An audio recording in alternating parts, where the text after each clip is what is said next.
Welcome. मैं हूं प्रियंका संभव, आपके लिए मनी 9 पर लेकर आती हूं मेरा सवाल, जहां हम आपके म्यूचुअल फंड पोर्टफोलियोज को अपने एक्सपर्ट की मदद से रिव्यू करते हैं ताकि आपके निवेश की गाड़ी जो है बिल्कुल नॉन स्टॉप चलती रहे।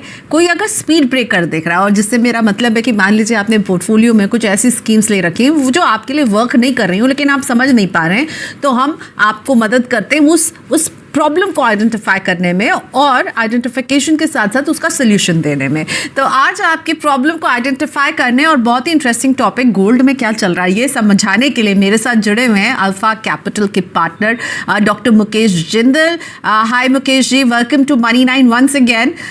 बहुत शुक्रिया, आप अपने बिजी शेड्यूल से वक्त निकाल के हमारे व्यूअर्स के पोर्टफोलियोज को जो रिव्यू करते हैं। So welcome to money 9 once again sir. Thank you Priyanka, show में बुलाने के लिए धन्यवाद। ओके, सो मुकेश जी से जैसा कि मैंने हिंट दे दिया, हम गोल्ड पर बात करने वाले हैं। तो क्यों मैं गोल्ड का टॉपिक पिक किया है आज मैंने ये बता देती हूँ। पिछले 3 महीने से मुकेश जी यू लग रही कि गोल्ड ने क्या शानदार बढ़त दिखाई, और गोल्ड ETF इसका एकदम जीता जाता एग्जाम्पल है। मैं चाहूँगी हम वो चार्ट दिखाएं जिसमें हमने देखा है कि पिछले 3 महीने का जब हम गोल्ड ETF का रिटर्न देख रहे थे तो क्या शानदार, देखिए +24%, +24, +23, +23%, डबल डिजिट गोल्ड ETF का रिटर्न जो है वो मिला। और यही वजह है कि हमने जब एम्फी के हम देख रहे थे सितंबर के इनफ्लोज के आंकड़े, तो गोल्ड ETF में ज़बरदस्त फ्लो भी नज़र आ रहा है और गोल्ड ETF की होल्डिंग्स बढ़ रही है, सेंट्रल बैंक्स खरीद रहे हैं। लेकिन अब यहाँ एक बात जो सामने आ रही है वो ये कि जब से अमेरिका और चीन के बीच पॉजिटिव खबरें आना शुरू हुई है, साउथ कोरिया में एक उनकी मीटिंग भी होने वाली है, और साथ ही में वॉशिंगटन और इंडिया के बीच में भी अच्छी खबरें आ रही हैं, और प्रॉफिट बुकिंग हुई गोल्ड में, क्योंकि जब गोल्ड भागा लोगों ने खूब जो है वहाँ पे जो प्रॉफिट उन्होंने के, ये सारे फैक्टर्स जो है कहीं ना कहीं गोल्ड को एक अब करेक्शन के जोन में लेकर आ गए। तो गोल्ड में हम ऑलमोस्ट 7,000 रुपए की गिरावट देख रहे हैं। तो ऐसे में अगर आपने गोल्ड ETF में इसका ज़बरदस्त रिटर्न देख करके निवेश किया तो अब यहाँ पर भी दबाव है। गोल्ड ETF भी अब देख रहे हैं हम 6 से 7% की गिरावट अपने हाई पॉइंट से दिखा चुके हैं। तो आपको गोल्ड में किस तरह से रणनीति बनानी है। तो गोल्ड से जुड़े आपके जितने भी सवाल हैं डायरेक्ट कीजिए हमारे शो की तरफ। आप अपने क्वेश्चन हमें कैसे भेज सकते हैं, आप हमें व्हाट्सएप कीजिए 9311121874 पर, या फिर ईमेल कीजिए money9query@tv9.com पर, या फिर यूट्यूब पर लाइव भी आप अपने क्वेश्चन हमसे पूछ सकते हैं। इसके साथ ही मनी 9 प्राइम की मेंबरशिप अगर आपने अभी तक ज्वाइन नहीं की है, आप बहुत कुछ मिस कर रहे हैं। तो प्लीज़ मनी 9 प्राइम की मेंबरशिप लीजिए। 3 ऑफरिंग है हमारे पास मनी 9 प्राइम की, इकोनॉमी, स्टैंडर्ड और VIP। तीनों में जो ग्रीन टिक है वो आपको बता रही है कि अगर आप इकोनॉमी लेंगे तो आपको कौन कौन सी सुविधाएं और फैसिलिटीज़ मिल रही है, स्टैंडर्ड में क्या ऑप्शंस हैं, और VIP में आपको VIP की तरह ट्रीट होंगे। तो जुड़ जाइए मनी 9 की फैमिली के साथ। इकोनॉमी, स्टैंडर्ड और VIP ये 3 ऑफरिंग है, और VIP मेंबर्स के लिए मैं हर वेडनेसडे कोई स्पेशल शो भी लेकर आती हूँ। और इंसिडेंटली आज क्योंकि डॉक्टर मुकेश जिंदल मेरे साथ हैं, तो मैं ये भी इंट्रोडक्शन आपको दे दूँ कि डॉक्टर मुकेश हमारे लिए एक्सक्लूसिवली मनी 9 प्राइम के मेंबर्स के लिए जुड़ने वाले हैं वेडनेसडे को दिन में 2 बजे। So I am looking forward to that also. Mukesh sir होंगे हमारे साथ जो आपके पोर्टफोलियोज को एनालाइज करने वाले हैं। तो अगर आपने अभी तक अपने पोर्टफोलियोज नहीं भेजा है, जैसे मेरे पास बहुत सारे पोर्टफोलियो ऑलरेडी आ गए, लेकिन फिर भी अभी हम और पोर्टफोलियोज ले सकते हैं, तो प्लीज़ नीचे एड्रेस दिख रहा है money9prime@tv9.com, इस पर अपने क्वेश्चंस भेजिए। लेकिन कंडीशन एक है कि आपको मनी 9 प्राइम का मेंबर ज़रूर होना चाहिए। ऑलराइट मुकेश सर, गोल्ड जहाँ से मैंने बात शुरू की थी, let's pick up the thread from there. Gold में एक्शन हमने काफ़ी देखा। 3 महीने का जो मैं रिटर्न चार्ट दिखा रही थी, देखिए उसमें भी हमें दिख रहा है 22 से लेकर के 25% तक का रिटर्न सारे ही गोल्ड ETFs ने दिया। और उसके बाद गोल्ड ETF को खरीदने की होड़ लगी। सितंबर में जो गोल्ड ETF का आउटफ्लो था, it was one of the highest, you know. So अब जब हम गोल्ड में करेक्शन देख रहे हैं, अब जब हम देख रहे हैं गोल्ड जो है वो थोड़ा डाउनवर्ड स्लाइड कर रहा है या फिर एक दायरे में नजर आ रहा है, और जो भी बातें चल रही हैं ट्रेड डील को लेकर के, जियोपॉलिटिकल टेंशंस को लेकर के, यहाँ पर कहीं ना कहीं अब लग रहा है कि कुछ बात बनती हुई नजर आ रही है, और इसका असर गोल्ड पे हम देखेंगे। अभी आप गोल्ड को कैसे देख रहे हैं एज एन एसेट? गोल्ड के बारे में इंपॉर्टेंट डिस्कशन उठाया है। गोल्ड में काफी वोलेटिलिटी है, एंड आपने 3 महीने के रिटर्न दिखाए 24%। लास्ट 1 ईयर में रिटर्न अभी करेक्शन के बावजूद भी 52% के आसपास है। और अगर हम 2.5 साल का रिटर्न देखें तो गोल्ड अभी भी लगभग 150% उसने रिटर्न दिया है। पर अक्टूबर का जो महीना था उसमें गोल्ड में काफी ज्यादा वोलेटिलिटी थी। 1 अक्टूबर से लेकर दिवाली तक 20 अक्टूबर तक गोल्ड जो है 14% चढ़ा और दिवाली के बाद गोल्ड गिरना शुरू हुआ। गोल्ड आज भी डाउन है, 9% गिर चुका है दिवाली के बाद। डिस्पाइट इस करेक्शन के गोल्ड अक्टूबर के महीने में 1 मंथ का अगर हम रिटर्न देखें लगभग अभी भी 5% आ रहा है। तो हुआ ये कि जो वोलेटिलिटी थी अक्टूबर मंथ में काफी ज्यादा थी और इसके पीछे एक इंटरेस्टिंग स्टोरी है। स्टोरी सिल्वर से कनेक्टेड है। हुआ ये था कि अक्टूबर के मंथ में सिल्वर काफी ज्यादा तेजी से चढ़ा था। 1 अक्टूबर से 14 अक्टूबर के बीच में सिल्वर 30% चढ़ गया था और वो 30% वापस गिर के रिटर्न 0 हो गया। और सिल्वर का चढ़ने का कारण ये था कि काफी ज्यादा मार्केट में मैनिपुलेशन हुआ था। मैनिपुलेशन ऐसे हुआ था कि सप्लाई जो है सिल्वर की अचानक से मार्केट में खत्म हो गई थी। इंडिया में स्पेशली जो ज्वेलर्स होते हैं, बड़े इन्वेस्टर्स होते हैं, उन्होंने सिल्वर की होर्डिंग कर ली थी जिसकी वजह से मार्केट में सप्लाई नहीं आ रही थी। और सप्लाई नहीं आ रही थी और दूसरी तरफ से ईटीएफ से इन्वेस्टर्स जो रिटेल इन्वेस्टर्स हैं वो पैसा डाल रहे थे, डिमांड बहुत ज्यादा थी। तो सिल्वर का जो इंडिया में प्रीमियम है बाहर के सिल्वर के प्राइस के मुकाबले वो 20% चला गया था। तो 14 अक्टूबर तक 14 दिन में सिल्वर 30% ऊपर चला गया था। और जब सिल्वर ऊपर जाता है तो गोल्ड उसी हिसाब से चलता है क्योंकि लोगों को लगता है कि फोमो हो जाता है, मिस आउट ना कर दें, सिल्वर चढ़ा है तो गोल्ड भी चढ़ेगा। और फिर क्योंकि सिल्वर चढ़ रहा था तो गोल्ड ने भी अच्छी तेजी देखी 14% तक की दिवाली तक। और क्योंकि फिर सिल्वर प्राइस नीचे गिर गया, गोल्ड भी अब नॉर्मलाइज हो गया। तो ये बहुत बड़ा कारण था मैनिपुलेशन का और इसमें काफी इन्वेस्टर्स ने अपने हाथ जलाए हैं। काफी ऐसे इन्वेस्टर्स हैं जिन्होंने सोना चांदी पीक में खरीदा क्योंकि उन्होंने देखा रिटर्न आ रहा है तो आगे भी रिटर्न आएगा, तो उन्होंने काफी हाथ जलाए। तो इसमें काफी लर्निंग थी। अब अगर आप मेरे से पूछोगे पोर्टफोलियो पर्सपेक्टिव से इन्वेस्टर्स को क्या करना चाहिए, तो देखिए सबसे पहले तो मैं उन्हें बताना चाहूंगा कि सिल्वर या गोल्ड को आप ट्रेडिंग के हिसाब से ना देखें। अब हो क्या रहा है प्रियंका जी, हर किसी के पास मोबाइल है, आपके पास एप्स हैं, ग्रो के, जीरोधा के, आप उसको पूरे टाइम देखते रहते हैं। थोड़ी भी अगर चढ़ते हैं, कोई रिटर्न आता है, आप उसको बाय करते हो, फिर बेचते हो, पैनिक करते हो। तो ऐसा फोकस ना लाएं। आपको जब आप पोर्टफोलियो बनाते हो, एक थीम को आप पकड़ते हो, लॉन्ग टर्म के हिसाब से आप पकड़ते हो। इन्वेस्टर्स को मेरी रिकमेंडेशन होगी वो समझें कि गोल्ड और सिल्वर अगर 2 साल से चढ़ रहे थे, क्यों चढ़ रहे थे और आने वाले टाइम में क्यों घटेंगे या चढ़ेंगे। तो मेरा व्यू ये है कि आने वाला टाइम जो है गोल्ड का बुलिश पीरियड है और गोल्ड का बुलिश पीरियड होने का 3-4 कारण है। एक सबसे बड़ा कारण ये है कि वर्ल्ड ओवर जो है, जो सेंट्रल बैंक्स हैं, गवर्नमेंट्स हैं, वो क्या कर रही है, रुपए प्रिंट कर रही हैं, डॉलर प्रिंट कर रहे हैं, अपने खर्चे के लिए प्रिंट किए जा रहे हैं। जैसे मैं यूएस के बारे में बताऊं, वहां पे जो उनका डेट है, जो लोन ले रखा है गवर्नमेंट ने, वो $39 ट्रिलियन है, रिकॉर्ड हाई पे है। और हर 6 महीने में वो $1 ट्रिलियन और ले लेते हैं। तो बोरो करते हैं स्पेंडिंग के लिए। तो जब बोरो करते हैं कि डॉलर की वैल्यू गिर जाती है। वैसे इंडिया में reserve bank of India, Indian government काफी ज्यादा रुपए की प्रिंटिंग होती है, तो रुपए की वैल्यू गिरती है तो लोगों को लगता है कि एक टेंजिबल एसेट होना चाहिए, रियल एसेट होना चाहिए, इसलिए गोल्ड की डिमांड बढ़ती जा रही है। एक ये कारण है।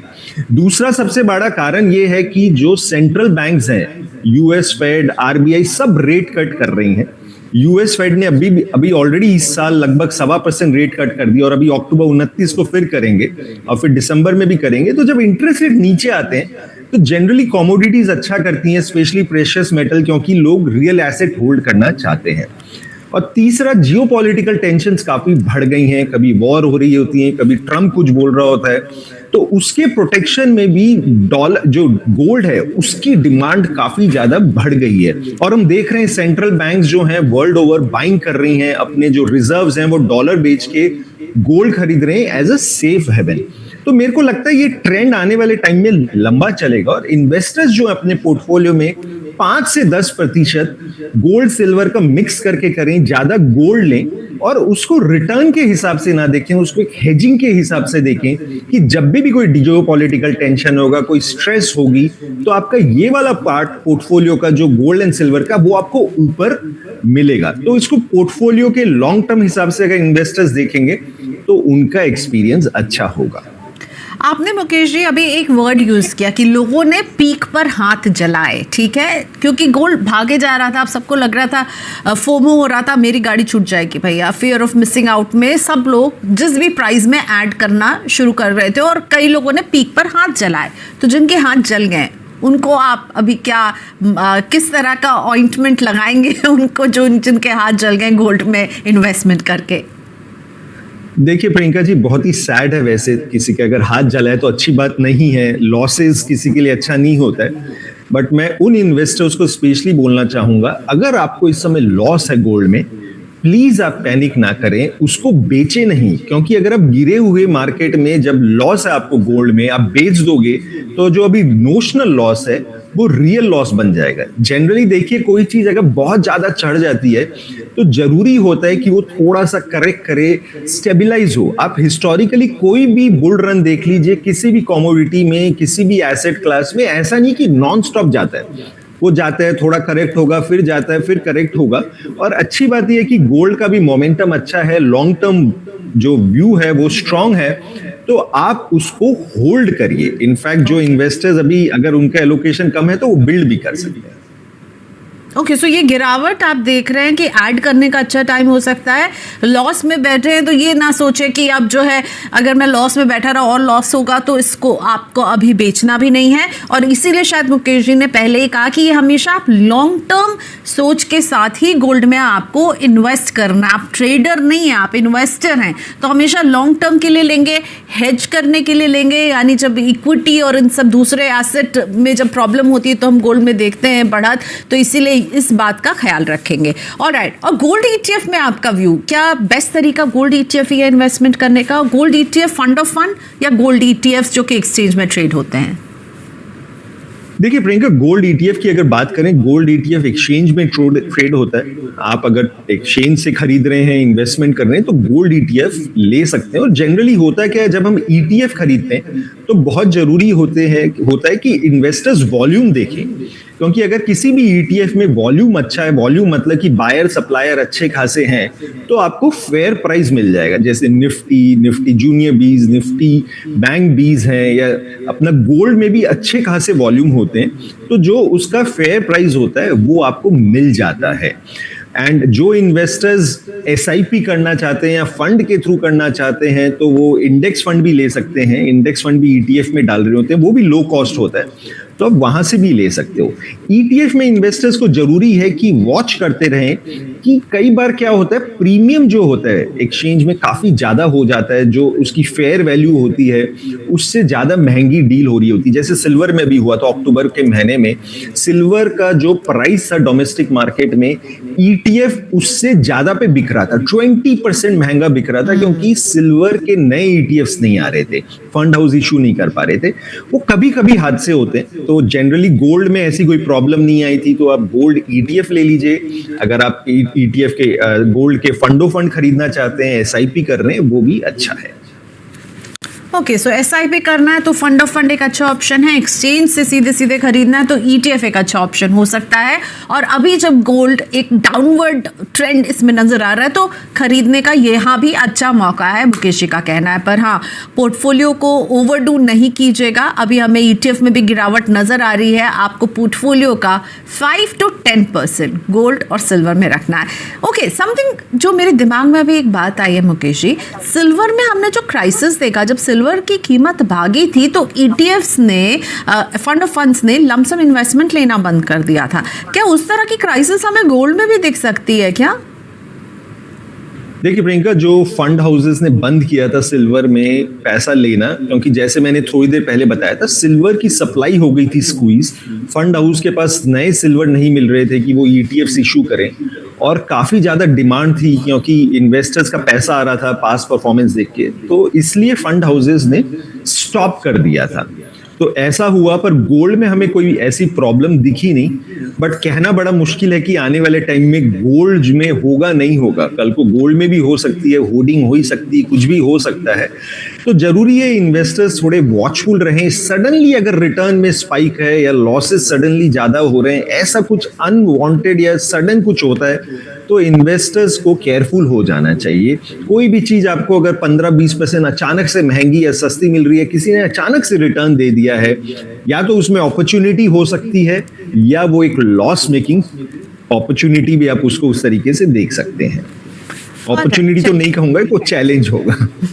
Okay, so gold and silver most talked about asset है, और इसमें आपकी स्ट्रैटेजी कैसी होनी चाहिए? संभल कर हेजिंग वाली, लॉन्ग टर्म के लिए पोर्टफोलियो का 10%, not more than that. Mukesh, अब हम पोर्टफोलियोज की तरफ बढ़ते हैं। बहुत सारे लोग इंतजार कर रहे हैं अपने पोर्टफोलियोज का जवाब सुनने के लिए, और नीतीश कनौजिया का सबसे पहला पोर्टफोलियो मैं लेकर आ रही हूँ। सो नीतीश जी जो है मेरे फेवरेट इन्वेस्टर हैं, क्योंकि अपना तो पोर्टफोलियो बनाया है, पर साथ में अपनी सिस्टर और अपनी वाइफ के लिए भी वो पोर्टफोलियो क्रिएट करना चाहते हैं। नीतीश जी बहुत शुक्रिया अपना सवाल भेजने के लिए। डिफेंस में है नीतीश जी, उत्तर प्रदेश के माऊ के रहने वाले हैं। इनकी उम्र है 20 से 22 साल तक निवेश करने का इरादा रखते हैं। 15,000 की सिप जो है वो अभी खुद कर रहे हैं। तो चलिए, इनकी सिप्स कहाँ कहाँ है? पराग पारी के फ्लेक्सी कैप में कर रहे हैं 2500 की सिप, HDFC के स्मॉल कैप में कर रहे हैं 2000 की सिप, SBI के कॉन्ट्रा फंड में 1500, निपॉन के लार्ज कैप में 2000, जियो ब्लैक रॉक की फ्लेक्सी कैप में 1000, बंधन की स्मॉल कैप में 2500।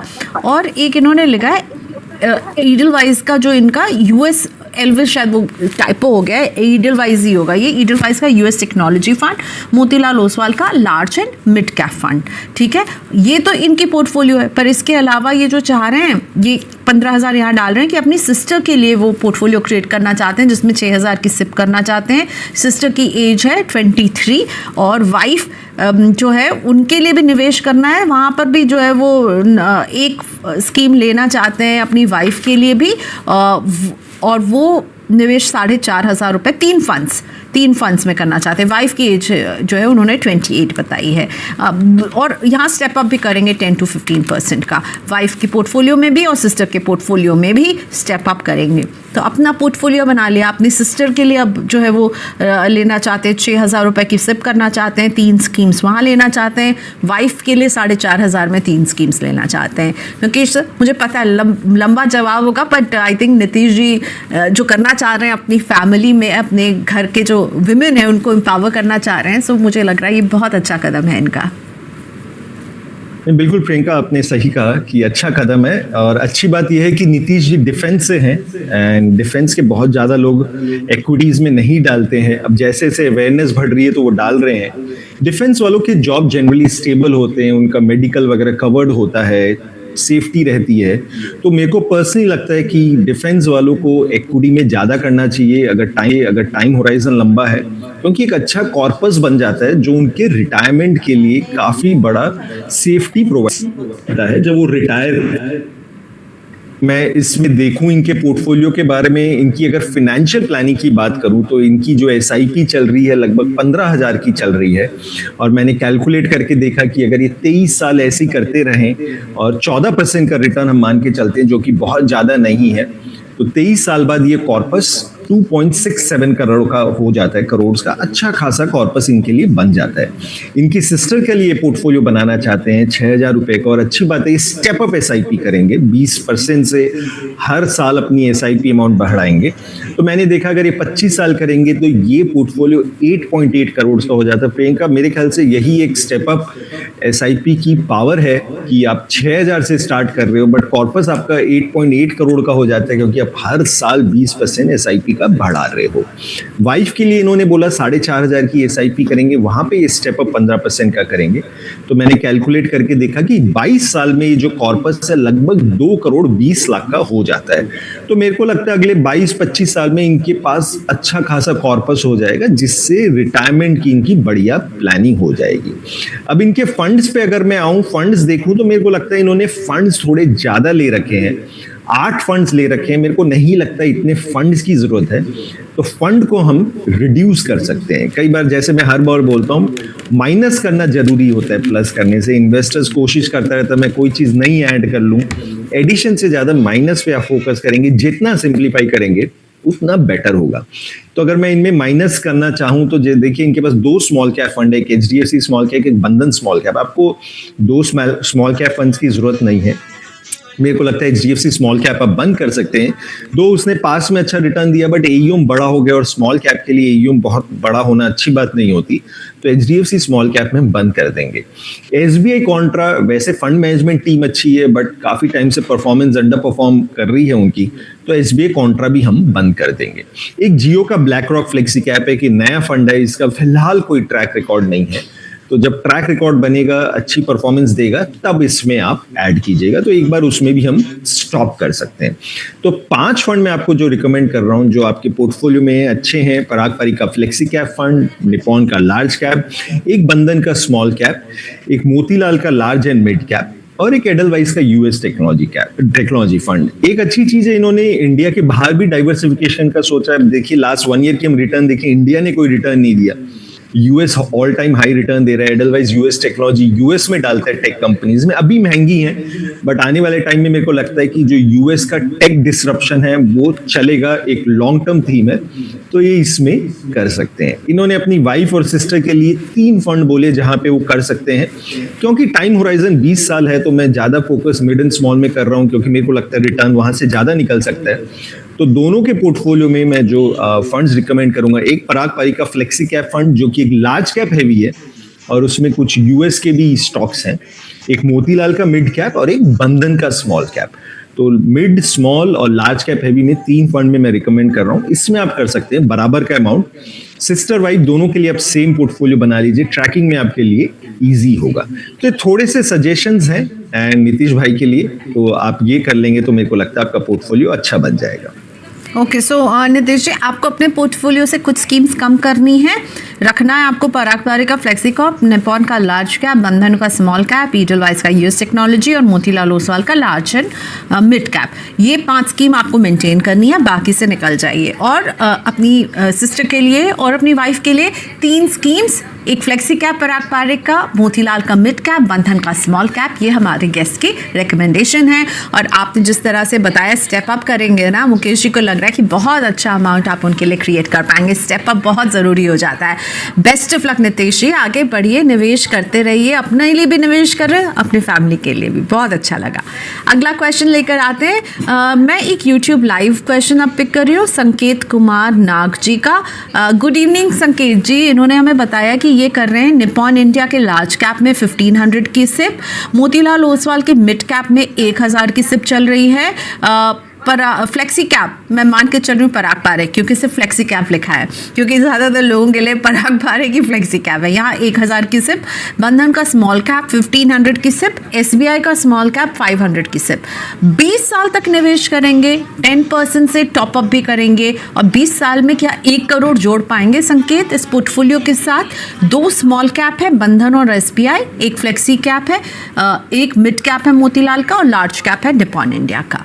मुकेश जी, देखिए प्रियंका का संकेत का हम पोर्टफोलियो देखें, 5,500 की SIP कर रहे हैं। इन्होंने 5 फंड ले रखे हैं, फंड्स काफी इंटरेस्टिंग है, Nippon large cap, Motilal mid cap, Parag Parikh flexi cap, Bandhan small cap, ये चारों अच्छे परफॉर्मिंग फंड हैं। एक इनके पास SBI स्मॉल कैप फंड है। SBI स्मॉल कैप इस समय अंडर परफॉर्म कर रहा है, ज्यादातर फंड्स SBI के अंडर परफॉर्म कर रहे हैं। आने वाले टाइम में मेरे को लगता है बाउंस बैक भी करेंगे क्योंकि उनकी फंड मैनेजमेंट टीम अच्छी है, बट फिलहाल 2 साल से थोड़ा सा उनकी परफॉर्मेंस ढीली है। और क्योंकि इनके पास बंधन का स्मॉल कैप फंड है, तो मेरे को नहीं लगता 2 स्मॉल कैप फंड्स की जरूरत है। तो रिकमेंडेशन होगी आप SBI के स्मॉल कैप फंड को बंद कर दीजिए, और जो बाकी 4 फंड है उसमें बराबर आप इन्वेस्टमेंट्स करिए, क्योंकि मैं देख रहा हूँ आप अलग अलग अमाउंट कर रहे हो, जिसकी वजह से लार्ज कैप हैवी में आपका ज्यादा एलोकेशन हो रहा है, मिड स्मॉल में कम हो रहा है। तो चारों फंड में आप बराबर कर दीजिए, Nippon large cap, Motilal mid cap and अपना बंधन स्मॉल कैप और पराग पारिक फ्लेक्सी कैप। यही चेंज है, इसके अलावा कोई चेंज नहीं है। फिलहाल मैं इमीडिएटली कैलकुलेट नहीं कर पा रहा हूँ कि आपका ये जो SIP आप कंटिन्यू करोगे तो 20 साल बाद ये कॉर्पस कितना बन जाएगा। ओके, सो इतनी जल्दी कैलकुलेशन मुश्किल है, लेकिन हाँ पोर्टफोलियो का स्ट्रक्चर जो है वो ज़रूर दे दिया है यहाँ पर मुकेश जी ने आपको। अगला सवाल जो है अजय बिस्वास जी का है। अजय जी हमारे साथ फोन लाइन पर हैं। सो इन्होंने जिस तरह से अपना नाम लिखा अजय बिस्वास, आई थिंक कोलकाता से होने चाहिए, चलिए पता करते हैं। अजय जी नमस्ते, स्वागत है आपका, कहाँ से बोल रहे हैं? नमस्ते मैम, स्वागत है आपको। मैं कहाँ से? मैम त्रिपुरा से बात कर रहा हूँ मैम। त्रिपुरा से जुड़े हुए हैं, ओके। सो चलिए, yes, थोड़ा मैं दूर, हर मैंने दिन, गेस किया था कि आप आपका कोलकाता से होंगे, क्योंकि मनी मैन का प्रोग्राम देखिए अजय मैम। सुनकर। मेरा सवाल मेरे को बहुत अच्छा लगता है मैम। Okay. बहुत दिन हुआ है मेरा क्वेरी भेजा है, लेकिन आज मौका मिला है आपके साथ बातचीत करने के लिए। बहुत अच्छा लग रहा है मैम। मुझे भी बहुत अच्छा लग रहा है। क्या करते हैं आप अजय दा? हाँ, मैं तो मैम बिजनेस करती हूँ मैम। बिजनेस करते हैं, अच्छा। तो आपका पोर्टफोलियो है हमारे पास। मैं आपका पोर्टफोलियो रीड करती हूँ, फिर आप मुकेश जी से अपना सवाल पूछ सकते हैं, ठीक है? तो आप 12,000 की सिप कर रहे हैं और बंधन निफ्टी 50 इंडेक्स फंड में, यही है ना 12,000 की सिप? 15,000 का मैम। 15,000। 15,000, ओके। तो इसमें बंधन निफ्टी 50 इंडेक्स फंड है, Motilal Oswal gold and silver ETF है, HDFC का डाइवर्सिफाइड इक्विटी फंड है, एक्सिस मल्टी कैप फंड है, निपॉन इंडिया स्मॉल कैप है, ICICI प्रू का large and mid cap fund है। यही स्कीम्स है ना, या कुछ ऐड किया इसमें और आपने? हाँ, और पारंपरिक फ्लेक्सी कैप है मैम 3,000 का वो। ओके, वो मिस हो गया था, इसीलिए 12,000 की हमारी yes, कैलकुलेशन थी। पराग पारिक फ्लेक्सी कैप में आप 3,000 की सिप और कर रहे हैं, बढ़िया। तो एक और स्कीम ऐड कर लेंगे। 15,000 की टोटल सिप है। इंडेक्स फंड है बंधन निफ्टी 50 इंडेक्स फंड, मोतीलाल का गोल्ड एंड सिल्वर ETF है, HDFC का diversified equity all cap fund है, एक्सिस का मल्टी कैप है, निपॉन इंडिया का small cap, ICICI Pru large and mid cap और पराग पारिक का फ्लेक्सी कैप है। सो बताइए अजय जी, कब आपने इन्वेस्टमेंट शुरू किया? ठीक है, आप हमारा शो जब देख रहे हैं तब शुरू किया, उसके पहले से कर रहे थे? मैंने लगभग मैम 2 साल हो रहा है शुरू किया है। 15 साल तक निवेश का हमारा लक्ष्य है। और ठीक, जो पोर्टफोलियो में जितना सारे फंड है, क्या सब सही है? और हमारा इस 15 साल में कितना कारपाट जुटा सकूं, ये बात जानना चाहते हो सर के। मुझे एक बात ये भी बता दीजिए कि आप स्टेप अप करेंगे ना, ये 15 साल तक इतना ही नहीं रखेंगे, पैसा बढ़ाएंगे ना? यस मैम, 10 से 15% स्टेप अप करूंगा मैं।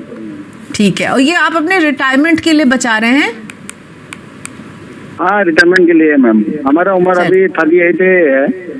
ओके, तो अभी मुकेश जी की आवाज़ आप सुनेंगे, और अगर आपको कुछ क्वेश्चन पूछना है तो वो भी पूछ सकते हैं। तो चलिए पहले मुकेश जी से पूछते हैं कि अजय सर का ये पूरा पोर्टफोलियो उनको कैसा दिख रहा है, 15 साल में कितना फंड आप तैयार कर पाएंगे और स्कीम्स कैसी पिक की है।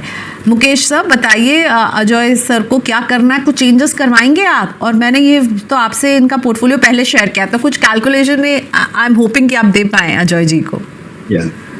थैंक यू प्रियंका शेयर करने के लिए। अब अगर अजय जी का पोर्टफोलियो देखें तो इनके पास 7 फंड हैं एंड मेरे को लगता है 7 फंड ज़्यादा है। इनको हम सिंप्लीफाई कर सकते हैं, कम कर सकते हैं। नहीं भी करेंगे तो चलेगा, नहीं भी करेंगे तो इसलिए चलेगा क्योंकि सारे फंड अच्छे हैं, तो ऐसी कोई बात नहीं है। बट मेरे को लगता है कम फंड होते हैं तो ट्रैक आप बेटर कर सकते हो एंड उसमें एलोकेशन सही बन जाता है। तो जो मेरी रिकमेंडेशन होगी कि हम 2 फंड में बंद कर दें SIP। एक एक्सेस का मल्टी कैप फंड है। एक्सेस का मल्टी कैप फंड अच्छा चल रहा है एंड बट बाकी कुछ एक्सेस के फंड्स, अभी फंड मैनेजमेंट टीम में काफी चेंज हुआ है, तो मेरे को लगता है वहां थोड़ा सा स्ट्रेस हो सकता है, तो एक्सेस मल्टी कैप फंड हम बंद कर देंगे। एक इन्होंने HDFC diversified equity all cap fund किया। एक फंड ऑफ फंड, एक न्यू फंड ऑफर आया था सितंबर में, जहां पे underlying different kind of funds होते हैं, लार्ज मिड स्मॉल, इनके HDFC के एग्जिस्टिंग फंड्स ही होते हैं, और ये इन्होंने ऐड किया है। तो मेरे को नहीं लगता कि इसको ऐड करने से पोर्टफोलियो में कई बार बेनिफिट होता है। इन्वेस्टर्स को मैं बोलना चाहूंगा, फंड में पोर्टफोलियो में वो फंड ऐड करें जो आपके पोर्टफोलियो में वैल्यू ऐड करें, जो थोड़ा मीनिंगफुल डाइवर्सिफिकेशन लाए। Just for the sake of it आप ना करें कि कोई नया फंड आ रहा है, कोई थीम है, फंड हाउसेस बेच रहे हैं, क्योंकि फंड हाउस का देखिए काम है उनको मार्केट से पैसा कलेक्ट करना है, वो नई नई थीम लाके NFO लाएंगे। तो उसमें आप डीपली स्टडी करिए और अगर कोई मीनिंगफुल डाइवर्सिफिकेशन हो रहा है तभी ऐड करिए। जैसे इनके पोर्टफोलियो में इन्होंने मोतीलाल का gold and silver fund add किया।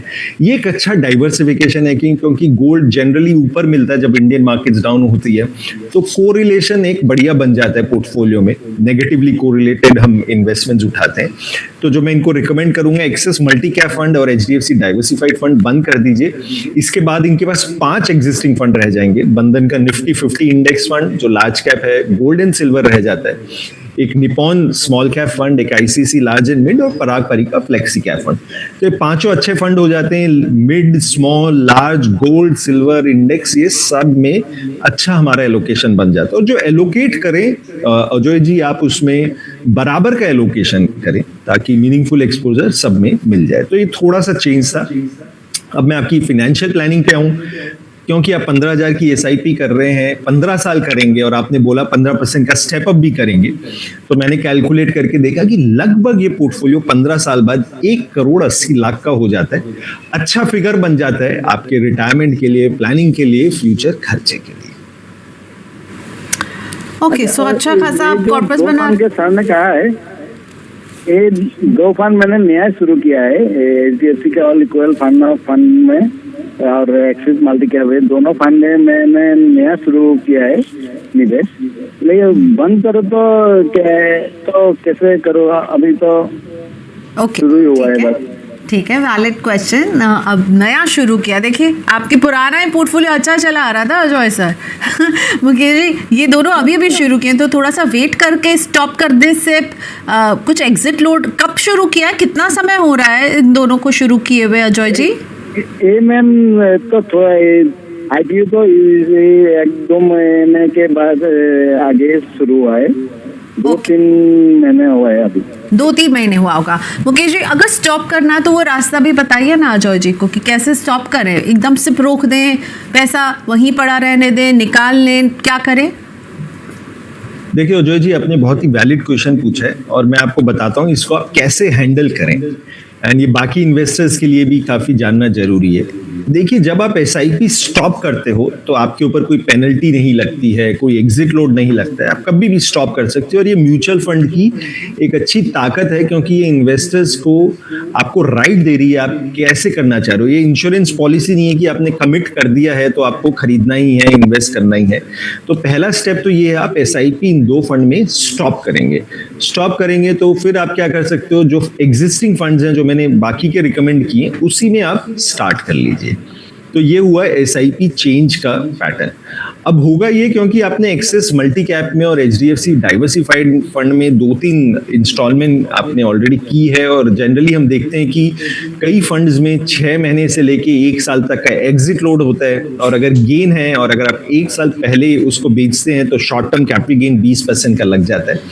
तो हमारी रिकमेंडेशन ये होती है कि आप 1 साल बाद, जब वो फंड जो है जहाँ पे आप स्टॉप कर रहे हो, 1 साल जब उसको हो जाता है, जब कोई एग्जिट लोड भी ना हो और वो लॉन्ग टर्म कैपिटल गेन के लिए क्वालिफाई करता है, तो आप उसको उस समय बेच ले और अपने एग्जिस्टिंग फंड में डाल लें। अगर आप क्यूरियस है कि मैं अभी कर लूं, 1 साल बाद वेट ना कर सकूं, तो आप कर सकते हो।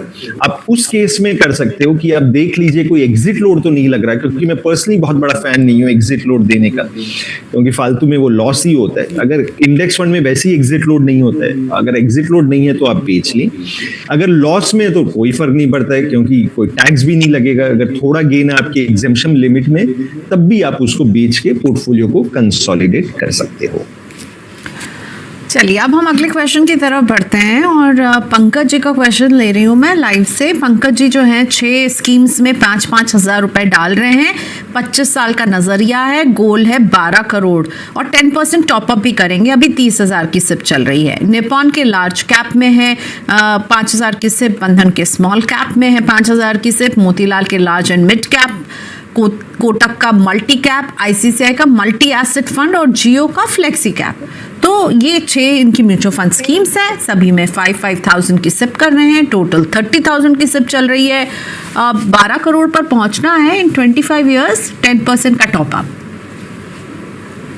देखिए प्रियंका जी, अगर पंकज जी का पोर्टफोलियो देखें, 6 फंड्स वैसे मेरे को थोड़े ज्यादा लगते हैं। 5 या 4 भी लेंगे तो काम चलेगा।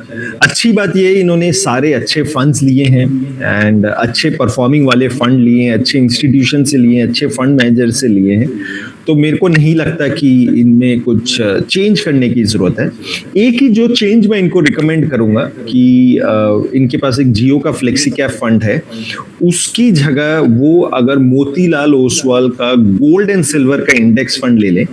गोल्ड एंड सिल्वर का इंडेक्स फंड इसलिए करवा रहा हूं क्योंकि दोनों का इस समय आउटलुक स्ट्रांग है, अगले 2, 3, 5 साल में अच्छा चलना चाहिए और पोर्टफोलियो में हेज प्रोवाइड करता है। जनरली हमने देखा है कि गोल्ड जो है अच्छा परफॉर्म करता है जब भी कोई क्राइसिस आई है, चाहे वो 2008 की ले लीजिए, 2012 की ले लीजिए, कोविड के टाइम में ले लीजिए, जब भी इंडियन इक्विटी डाउन रहा है तो गोल्ड आपको ऊपर मिलता है। और Motilal gold and silver index fund में 70% गोल्ड है और 30% सिल्वर है, तो गोल्ड का अच्छा आपको हेजिंग मिल जाता है। सिल्वर की काफी इंडस्ट्रियल डिमांड है और क्योंकि अगर गोल्ड प्राइस तेजी में है तो गोल्ड और सिल्वर का हाई कोरिलेशन रहता है प्राइस का, तो सिल्वर का भी ट्रेंड अच्छा लग रहा है। और कोरिलेशन मेरे को लगता है जब हम पोर्टफोलियो बनाए तो ऐसी इन्वेस्टमेंट्स करें जो नेगेटिवली कोरिलेटेड हो। नेगेटिवली कोरिलेटेड का मतलब ये होता है कि अगर एक चीज गिर रही है तो दूसरी ऊपर है, तो उससे क्या होता है ओवरऑल पोर्टफोलियो में थोड़ी स्टेबिलिटी बनी रहती है।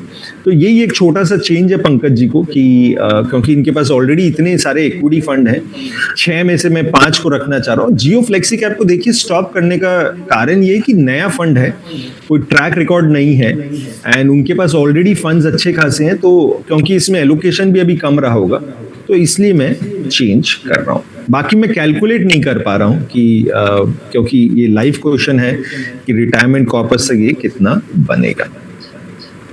ठीक है, अगला क्वेश्चन लेकर आते हैं, बहुत इंटरेस्टिंग है। राजू जी का क्वेश्चन है, सो 2 हिस्से हैं। एक तो उनका पोर्टफोलियो है राजू जी का, जिसमें वो पराग पारिक के फ्लेक्सी कैप में 10,000, निपॉन के मल्टी कैप में 10,000 और मोतीलाल ओसवाल के मिड कैप में 10,000, टाटा के स्मॉल कैप में 10,000। तो ये 40,000 की सिप चल रही है। एक पराग पारिक का फ्लेक्सी कैप है, ये यूट्यूब लाइव से मैंने पिक किया है। पराग पारिक के फ्लेक्सी कैप में 10,000, निपॉन के मल्टी कैप में 10,000, मोतीलाल ओसवाल के मिड कैप में 10,000 और टाटा के स्मॉल कैप में 10,000। ये 40,000 की सिप ये जो चला रहे हैं। और दूसरा इन्होंने 3 स्कीम्स में सिप स्टॉप की है, जिसमें HDFC का मिड कैप है, आदित्य बिरला सन लाइफ का लार्ज कैप है और SBI का लार्ज कैप है, जिसमें 16 लाख ये एक्यूमुलेट कर चुके हैं। तो पहला हिस्सा कि ये जो 40,000 की सिप के लिए जो स्कीम्स हैं वो कैसी हैं, और दूसरा हिस्सा कि जो 16 लाख जमा है जो HDFC mid cap, ABSL large cap और SBI लार्ज कैप में, उसको अब क्या करना चाहिए राजू जी को? क्या कहेंगे आप मुकेश जी?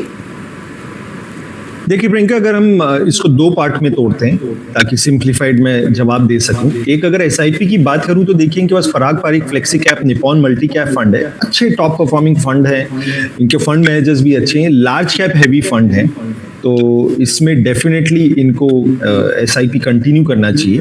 फिर इनके पास एक मिड कैप फंड है मोतीलाल का, जो कि एक अच्छा मिड कैप फंड है, उसमें भी कंटिन्यू करें।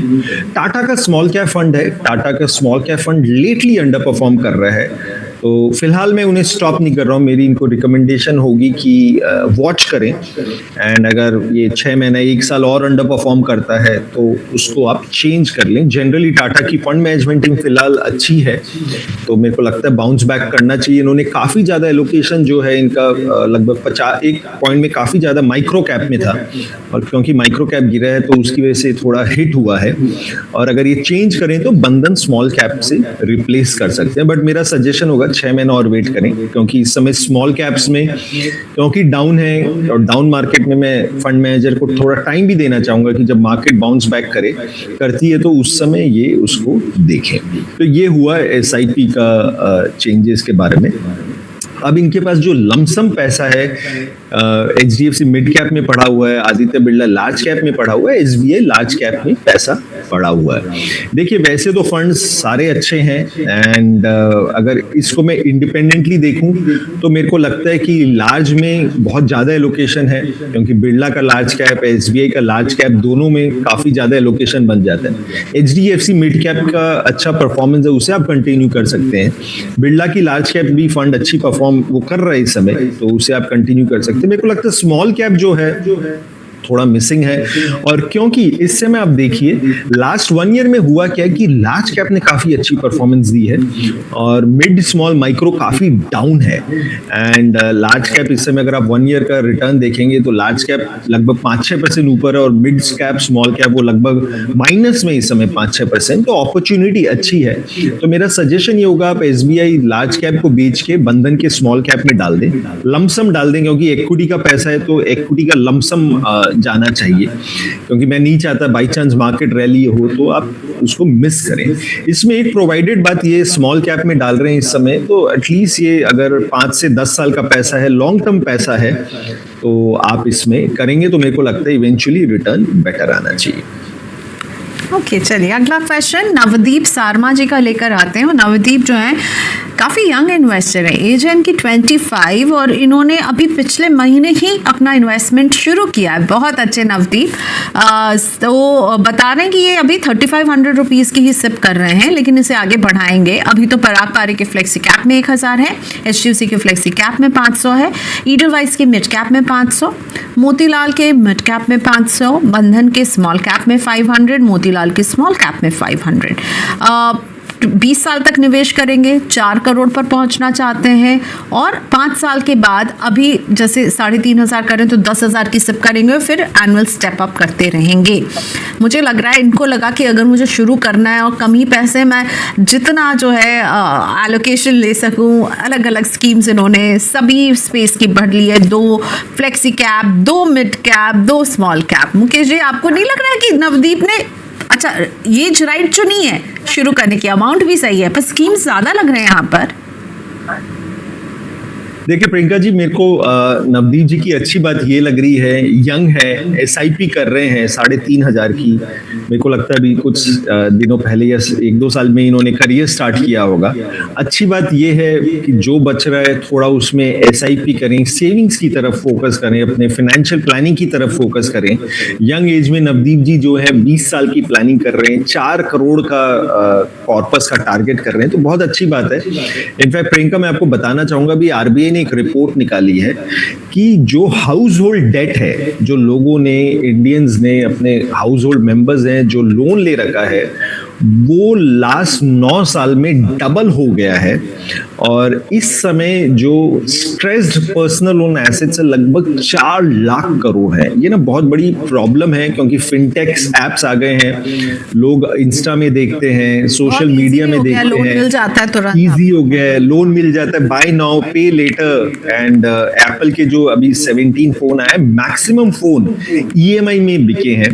तो ये बहुत बड़ी प्रॉब्लम है कि लोग इंस्टेंट ग्रेटिफिकेशन के चलते खर्चा कर रहे हैं, फ्यूचर प्लानिंग की नहीं बात कर रहे हैं। तो मेरे को लगता है कि प्रियंका, जो आप काम कर रहे हो इस पर्सनल फाइनेंस में, रिटायरमेंट के लिए, सेविंग के लिए, ये इंडिया के लिए बहुत अच्छा है। और इंडिया के जो यूथ हैं, मेरी उनसे रिक्वेस्ट होगी कि वो ज्यादा से ज्यादा लर्न करें, लोन ना लें, खर्चा कम करें और इन्वेस्टमेंट्स की तरफ फोकस करें, तो लॉन्ग टर्म में उनको बेनिफिट मिलेगा।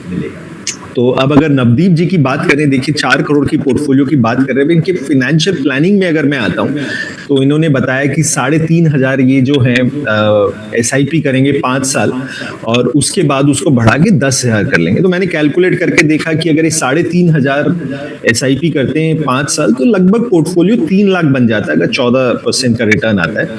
और उसके बाद अगर वो एसआईपी 10,000 की करते हैं और स्टेप अप 10% का करते हैं, जैसे इन्होंने बताया 15 साल के लिए, तो पोर्टफोलियो लगभग 1 करोड़ 20 लाख का बन जाता है।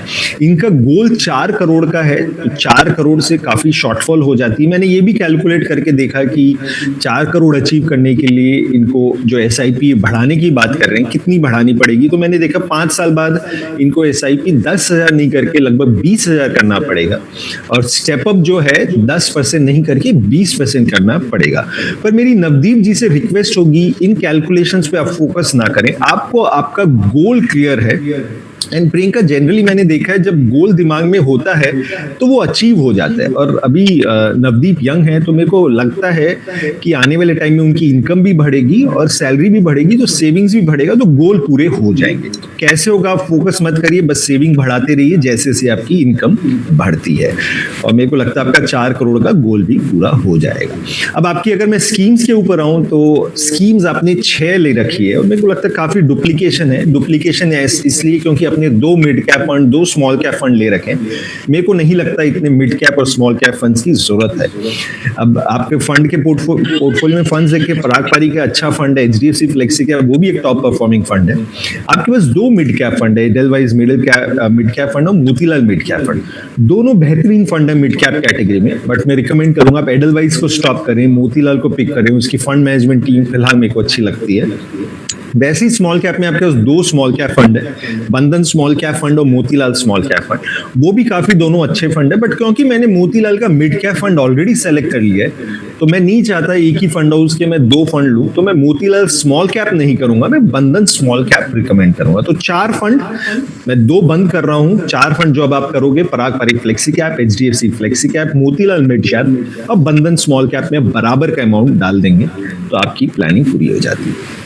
ओके नवदीप जी, ध्यान रखिएगा अभी कर्ज लेने पर नहीं, निवेश करने पर फोकस होना चाहिए, मुकेश जी ने बताया। और आपके पास जिस तरह का टाइम फ्रेम है, आप जिस तरह से स्टेप अप की बात कर रहे हैं, आप डेफिनेटली 4 करोड़ जो चाह रहे हैं अचीव कर पाएंगे। कुछ चेंजेस, कुछ ट्वीक मुकेश जी ने आपको सजेस्ट किए हैं, प्लीज़ उनको ज़रूर फॉलो कीजिएगा। लाइव से भी कुछ क्वेश्चन ले लेते हैं। आज हमारे पास लाइव के बहुत क्वेश्चन आ रहे हैं एंड चलिए, ये सवाल है मोहन जी का, सासाराम बिहार से। मोहन जी की एज है 33 और ये जो है 12 साल के नज़रिए से निवेश कर रहे हैं और 12 साल में इनका जो गोल है वो है बच्चों की पढ़ाई, और इसके लिए ये हाई रिस्क लेने के लिए भी तैयार हैं। अभी इन्होंने जो 24,000 की सिप की है वो पराग पारी के फ्लेक्सी कैप में 7,000 डाल रहे हैं, कोटक के मल्टी कैप में 6,000 डाल रहे हैं, एचडीएफसी के मिड कैप में 5,000 डाल रहे हैं, बंधन के स्मॉल कैप में 3,000 है, एसबीआई के कॉन्ट्रा फंड में भी 3,000 है। इनके पोर्टफोलियो के वैल्यू अभी 5.2 लाख पहुंच चुकी है। 12 साल का नजरिया रखते हैं, बच्चों की पढ़ाई एक इंपॉर्टेंट गोल। तो इसके लिए जो इन्होंने स्कीम्स चुने, एक फ्लेक्सी कैप है, एक मल्टी कैप है, एक मिड कैप है, एक स्मॉल कैप है, एक कॉन्ट्रा फंड है। ये चॉइस आपको कैसी लग रही है डाइवर्सिफिकेशन के लिहाज से? ओवरलैप दिख रहा है क्या? आप, मुझे पता है इतने क्विकली ओवरलैप बताना आसान नहीं होगा, पर आपको क्या लग रहा है मुकेश जी, ओवरलैप होगा इसमें? देखिए प्रियंका, अगर मैं मोहन जी की बात करूं, इन्होंने स्कीम्स इंटरेस्टिंग ली है। मेरे को लगता है कि थोड़ा इसमें हम काम कर सकते हैं। एक तो इनके पास एसबीआई का कॉन्ट्रा फंड है, वो काफी टाइम से अंडर परफॉर्म कर रहे हैं। इनफैक्ट ज्यादातर फंड एसबीआई के अंडर परफॉर्म कर रहे हैं, तो एसबीआई के कॉन्ट्रा के फंड में मैं एसआईपी स्टॉप करना चाहूंगा। दूसरा, आप देखिए इनके जो फंड है, ये कुछ फंड में 7,000 की एसआईपी कर रहे हैं, कुछ में 6 की कर रहे हैं, कुछ में 3,000 की कर रहे हैं, किसी में 5,000 कर रहे हैं। तो क्या हो रहा है कि एलोकेशन जो है वो ठीक नहीं बैठ रहा है। इस समय पैसा लार्ज कैप में ज्यादा जा रहा है और अपना मिड स्मॉल में कम जा रहा है। तो मेरी इनको रिकमेंडेशन ये होगी, फंड आपके पास अच्छे हैं, आप जो पराग पारी का फ्लेक्सी कैप है, Kotak multi cap, HDFC mid cap और बंधन स्मॉल कैप को कंटिन्यू करिए और इनमें बराबर का आप एलोकेशन कर दीजिए, ताकि सब में 25-25% चले जाता है, तो लगभग हमारा 5% मिड एंड स्मॉल में भी एलोकेशन बन जाता है। तो यही चेंजेस हैं कि आप एसबीआई कॉन्ट्रा को स्टॉप करके जो आपके पास 4 फंड है तो उसमें आप बराबर का एलोकेशन करें। चलिए अगला क्वेश्चन जनक जी का लेकर आते हैं। सो जनक जी की एज है 36 और ये सिप कर रहे हैं 16,000 रुपए की। इन्होंने 16,000 में बंधन का स्मॉल कैप लिया हुआ है, 4,000 की सिप यहाँ कर रहे हैं, पराग पारी के फ्लेक्सी कैप में भी कर रहे हैं 4,000, एचडीएफसी के मिड कैप में जनक जी का 4,000 का सिप है, एसबीआई के कॉन्ट्रा फंड में 4,000, एसबीआई के ईएलएसएस फंड में इन्होंने लमसम लगता है डाला है 1,07,000 के आसपास, और 10% स्टेप अप करेंगे। 12 से 15 साल का नजरिया रखते हैं, 1 करोड़ पर पहुंचना है जनक जी को, क्या कहेंगे? देखिए प्रियंका, अगर जनक जी के पोर्टफोलियो की मैं बात करूं तो मेरे को लगता है कि इसमें थोड़ा काम किया जा सकता है। एंड इनके पास बंधन का स्मॉल कैप, पराग पारी का flexi cap, HDFC mid cap है और एसबीआई कॉन्ट्रा फंड है।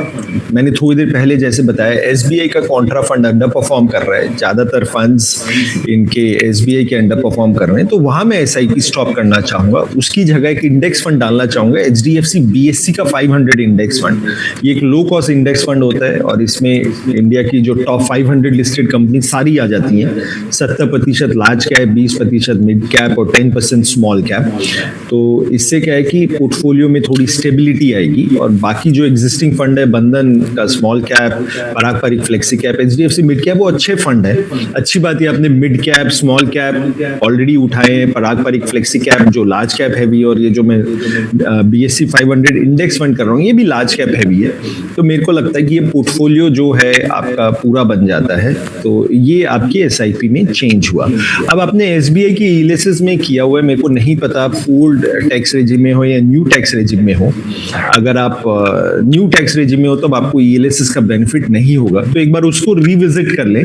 फालतू में मैं नहीं चाहूंगा कि आप 3 साल के लिए पैसा लॉक इन करें अगर आपको उससे टैक्स बेनिफिट नहीं मिल रहा। आप तभी करें जब आप अगर ओल्ड टैक्स रेजिम में हैं। फिलहाल मैं कैलकुलेट नहीं कर पा रहा हूँ कि ये कॉर्पस कितना बन जाएगा बाय द टाइम आप रिटायर करेंगे या जब प्लानिंग, इसको कोई भी जो आपका गोल है, तो ये जो थोड़े बहुत चेंजेस हैं जरूर कर लीजिए जरा। ओके चलिए अगला क्वेश्चन जो है, क्योंकि हमने गोल्ड पर इतनी लंबी चौड़ी बात की मुकेश जी, तो अवनी जी जो है वो गोल्ड पर ही आपसे सवाल कर रही हैं।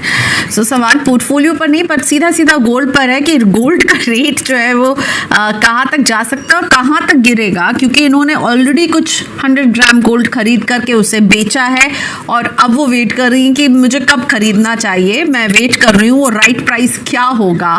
प्रॉफिट इनको हो चुका है और अब पूछ रही हैं कि और मैं कब तक जो है वेट करूं, मुझे 200 ग्राम और खरीदना है। क्या कहेंगे आप अवनी जी को? आप गोल्ड को कितना ट्रैक करते हैं मुझे नहीं पता मुकेश जी, पर मैंने सोचा क्योंकि अवनी जी ने पूछा है आपसे एक बार चेक करूं। देखिए अवनी जी, बधाई हो। पहली बात तो आपने गोल्ड में अच्छा प्रॉफिट बनाया है एंड अच्छी बात है, बेच लिया। अब आने वाले टाइम में क्या होगा, कितना गिरेगा, कितना चढ़ेगा, शॉर्ट टर्म में तो ये कॉल करना बहुत मुश्किल है, किसी को नहीं पता। एंड अगर आप मेरे को शॉर्ट टर्म के पर्सपेक्टिव से पूछ रहे हैं तो मैं इसमें एडवाइस आपको नहीं कर पाऊंगा, इनफैक्ट कोई भी शायद ना कर पाए एंड बड़ा डिफिकल्ट होगा कहना। बट अगर आपका टाइम होराइजन लॉन्ग टर्म है, 5 से 10 साल का टाइम होराइजन है और आपके पोर्टफोलियो में अगर आप गोल्ड ऐड करना चाह रहे हैं फॉर स्टेबिलिटी और 5 तो और रिकमेंडेशन यही होगी कि अपने पोर्टफोलियो में 5 से 10% गोल्ड अगर आप करना चाहते हैं तो मेरे को लगता है ये अच्छा टाइम है गोल्ड बिल्ड करने का, क्योंकि 9% ऑलरेडी गोल्ड प्राइसेस गिर गए हैं एंड हो सकता है शॉर्ट टर्म में वोलेटिलिटी हो। और जैसे मैंने बोला लॉन्ग टर्म पैसा है और सारा पैसा आप गोल्ड में नहीं कर रहे हो, सिर्फ 5 से 10% कर रहे हो, तो डेफिनेटली आप इस समय गोल्ड में करिए, क्योंकि इस समय जो आउटलुक गोल्ड का है लॉन्ग टर्म के हिसाब से काफी बुलिश है। जितने भी बैंक्स हैं, जितने भी ग्लोबल एडवाइजर्स हैं, चाहे वो जेपी मॉर्गन ले लीजिए, गोल्डमैन सैक्स ले लीजिए, सीएलएसए ले लीजिए, सबका व्यू गोल्ड की तरफ इस समय बुलिश है एंड गोल्ड से रिटर्न अच्छा आना चाहिए। ओके चलिए अगला क्वेश्चन लेकर आते हैं अभय कुमार सिन्हा जी का, कोलकाता से। अभय जी की एज है 35 और ये अभी सर्विस करते हैं। डीएसपी निफ्टी 50 इक्वल वेट में 1500 की सिप कर रहे हैं। ईडलवाइज के मिड कैप में 1500 की सिप चल रही है। इन्वेस्को के स्मॉल कैप में 1500, मोतीलाल ओसवाल के मल्टी कैप में 1500, डीएसपी के मल्टी एसेट एलोकेशन फंड में 1500।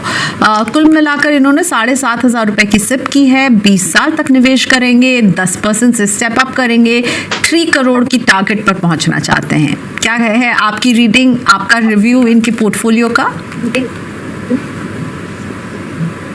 देखिए प्रियंका, अगर हम अभय का पोर्टफोलियो देखें एंड तो अगर हम फाइनेंशियल प्लानिंग की बात करें तो ये 7,500 की अभी एसआईपी कर रहे हैं और 10% से स्टेप अप करने की बात कर रहे हैं। तो मैंने कैलकुलेट करके देखा कि अगर ये 20 साल ऐसी करें और 14% का रिटर्न आ जाता है तो 20 साल बाद कॉर्पस 1 करोड़ 70 लाख का बन जाता है।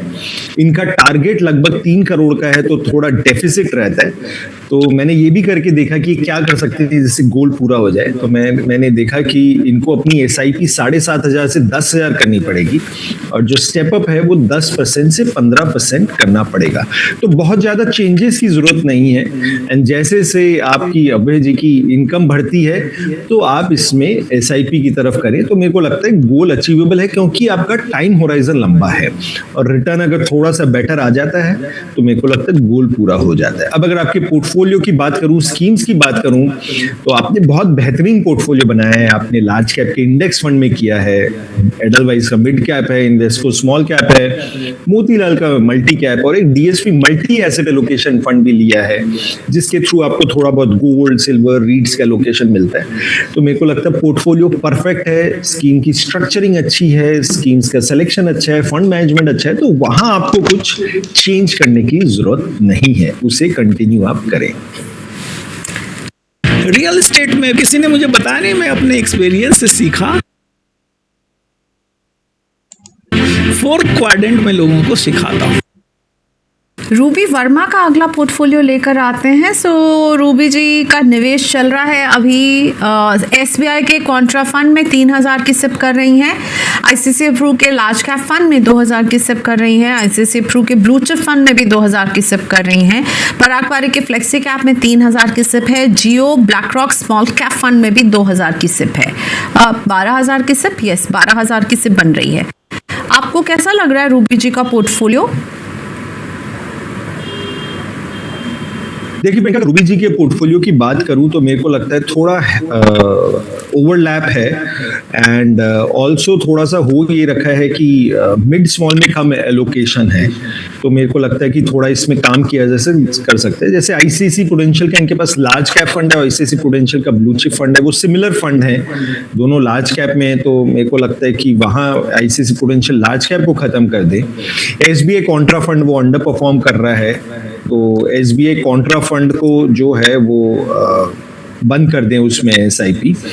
एंड इनके पास स्मॉल कैप के लिए जियो का स्मॉल कैप फंड है जो अच्छा है, वो कंटिन्यू कर सकते हैं। पराग पारिक का फ्लेक्सी कैप फंड है, वो कंटिन्यू कर सकते हैं। जियो का स्मॉल कैप एक इंडेक्स फंड है। एक इनके पोर्टफोलियो में मैं ऐड करना चाहूंगा मोतीलाल का मिड कैप फंड, क्योंकि मिड कैप में एलोकेशन नहीं आ रहा है, तो जो स्टॉप हो रहा है वो SBI कॉन्ट्रा और ICICI large cap fund. 4 fund रह जाते हैं इनके पास, ICICI प्रूडेंशियल का blue chip fund, Parag Parikh flexi cap fund, Motilal का मिड कैप फंड और जियो ब्लैक रॉक का स्मॉल कैप इंडेक्स फंड। इस चारों में ये बराबर एलोकेशन कर देंगे तो रूबी जी का पोर्टफोलियो सही बन जाएगा। ओके चलिए अगला क्वेश्चन जो है मैं ले रही हूँ नीरज जी का। नीरज जी सुल्तानपुर के हैं, एक प्राइवेट कंपनी में काम करते हैं, 12,000 की जॉब ये करते हैं। इनके फादर जो हैं वो किसान हैं और ये 3,500 की सिप कर रहे हैं। पराग पारिक के फ्लेक्सी कैप में 1,000, मोतीलाल ओसवाल के मिड कैप में 500, ICICI equity and debt fund में जो है 500, कोटक के स्मॉल कैप फंड में 500, निपॉन इंडिया के मल्टी कैप में 500, DSP के लार्ज कैप में 500। 10% से स्टेप अप करेंगे, गोल है वेल्थ क्रिएशन। और इन्होंने कहा कि हाँ थैंक यू नीरू जी, हमारा शो देखकर ही इन्होंने अपनी स्कीम्स जो है वो चुनी है। बहुत शुक्रिया ये विश्वास दिखाने के लिए, लेकिन क्या सही है कि नहीं ये तो हम मुकेश जी का एक व्यू ले लेते हैं। इसके अलावा इन्होंने एक बात पूछी थी कि लोन अगेंस्ट म्यूचुअल फंड ये कहाँ से ले सकते हैं। स्कीम्स के ओवरलैप को लेकर के भी एक सवाल है, प्लस ये लोन अगेंस्ट म्यूचुअल फंड इन्होंने कहीं कहीं पता किया है, कुछ प्रोसेसिंग फीस के बारे में भी इन्होंने डिस्कस किया था। आप सजेस्ट करेंगे क्या कि अगर कोई लोन अगेंस्ट म्यूचुअल फंड लेना चाहता है नीरज जी जैसा व्यक्ति, तो वो क्या कर सकता है, प्लस इनकी पोर्टफोलियो पर आपका व्यू मुकेश जी? देखिए प्रियंका जी, अगर नीरज जी का हम पोर्टफोलियो की बात करें, इनके पास 6 फंड्स हैं, तो मेरे को लगता है कि नंबर ऑफ फंड्स हम कम कर सकते हैं, थोड़ा पोर्टफोलियो को सिंप्लीफाई कर सकते हैं। एक फंड जहां पे मेरे को प्रॉब्लम दिख रही है, कोटक के स्मॉल कैप फंड में। 2 साल पहले तक कोटक का स्मॉल कैप काफी अच्छा परफॉर्मेंस दे रहा था एंड वहां पे CIO जो हर्ष उपाध्याय वो अच्छे हैं। कोटक स्मॉल कैप फंड को पहले पंकज तिब्रेवाल चला रहा था, वो कंपनी छोड़ के अपनी अलग कंपनी उसने बना ली है, इकिगाई। तो मेरे को लगता है क्योंकि अंडर परफॉर्मेंस परफॉर्मेंस है, टीम अभी स्टेबल नहीं है, तो कोटक स्मॉल कैप में को आप बंद कर दें, रिप्लेस कर दें बंधन स्मॉल कैप को। एक ये चेंज है। और क्योंकि जैसे मैंने शुरू में कहा नंबर ऑफ स्कीम्स हम रिड्यूस करें, तो डीएसपी लार्ज कैप फंड को आप बंद कर दें। तो जो आप कंटिन्यू करोगे, अपनी 4 स्कीम्स कंटिन्यू करोगे, Parag Parikh flexi cap fund, Motilal mid cap, ICC equity and debt cap, equity and debt fund, Nippon का मल्टी कैप फंड, और जैसे मैंने बोला कोटक स्मॉल कैप को बंधन स्मॉल कैप से रिप्लेस करें। एक आपने इंटरेस्टिंग सवाल पूछा नीरज जी की मैं लोन अगेंस्ट म्यूचुअल फंड ले सकता हूं, नहीं ले सकता हूं, और काफी इसके बारे में अवेयरनेस बढ़ रही है और मैं बाकी व्यूअर्स को भी बताना चाहूंगा। एक बेहतरीन फैसिलिटी है। देखिए कई बार क्या होता है, पैसे इन्वेस्टेड होते हैं और आपको पैसों की जरूरत आ जाती है। नॉर्मली जब स्टॉक मार्केट ऊपर होते हैं, अगर आप पैसे वो फंड्स को बेच के रियलाइज करके यूज कर रहे हैं तो कोई उसमें प्रॉब्लम नहीं आती, क्योंकि कई बार अर्जेंसी आई जाती है, कोई मेडिकल इमरजेंसी आ गई, कोई खर्चा आ गया, आपको अनप्लैंड आ गया, तो आप बेच लें जब मार्केट ऊपर है। But in any given year हम क्या देखते हैं कि लगभग 60% बार मार्केट ऊपर मिलती है, कई बार 40% बार मार्केट डाउन मिलती है। अब डाउन मार्केट में आप बेचोगे तो अगर आपको लॉस है तो आपका वो लॉस परमानेंट बन जाता है, या गिरे हुए मार्केट में हम नहीं बेचना चाहेंगे क्योंकि हमें दिख रहा होता है 6 महीने बाद, 1 साल में मार्केट चल रही होगी। ऐसे में लोन अगेंस्ट म्यूचुअल फंड एक बेहतरीन फैसिलिटी है। एंड इसमें होता ये है कि जो आपके इक्विटी म्यूचुअल फंड्स हैं उसके अगेंस्ट आप 50% तक का लोन ले सकते हैं, और जो डेट फंड्स होते हैं उसके अगेंस्ट 90% आप of the amount market value आप लोन ले सकते हो। एंड ये आप बैंक से ले सकते हो, पीएसयू बैंक से ले सकते हो, काफ़ी सारी एनबीएफसीज है जहाँ से आप लोन ले सकते हो। एक मैं जो बताना चाहूँगा, मिरई का आप ले सकते हो। मिरई का एक एनबीएफसी, वहाँ पे ऐप भी है इनका, आप डाउनलोड कर सकते हो, पूरा ऑटोमेटिक है एंड सारी प्रोसेसिंग ऑटोमेटिक हो जाती है। लगभग जो इंटरेस्ट रेट फिलहाल चल रहे हैं 9% के आसपास के अगेंस्ट आपको लोन मिल जाता है। तो ये आप एक फैसिलिटी अवेल कर सकते हो। एंड कई बार आप इसको फैसिलिटी को अवेल नहीं भी करो तो आप इसमें अपनी जो है लाइन खड़ी करके रख सकते हो, लियन मार्क कर दिया, जब भी जरूरत पड़ी आप उसमें पैसा ले सकते हो। बट मेरी रिकमेंडेशन यही होगी कि आप तभी करें जब बहुत ज़्यादा ज़रूरत है। एंड क्योंकि मैं नहीं चाहता आप उसको लियन मार्क करें, उससे फालतू के खर्चे के लिए ले लें, मोबाइल के खर्चे के लिए ले लें, एप्पल के फ़ोन के लिए, क्योंकि फिर वो क्या है, लोन का एक साइकिल बन जाता है। बहुत अगर इमरजेंसी आती है तभी आप इस फैसिलिटी को यूज करेंगे। Alright Mukesh ji, thank you so much. आज आपने वक्त निकाला मनी 9 के व्यूअर्स के लिए। हमेशा आपसे कुछ नया सीखते हैं और हमारे व्यूअर्स के पोर्टफोलियोज को आप जिस बारीकी से रिव्यू करते हैं, बहुत शुक्रिया। और मुकेश जी से फिर एक बार बात करने का मौका इसी हफ्ते मुझे मिलने वाला है वेडनेसडे को, और ये मौका आपका भी हो सकता है। So see you on Wednesday as well हमारे प्राइम शो में मुकेश सर।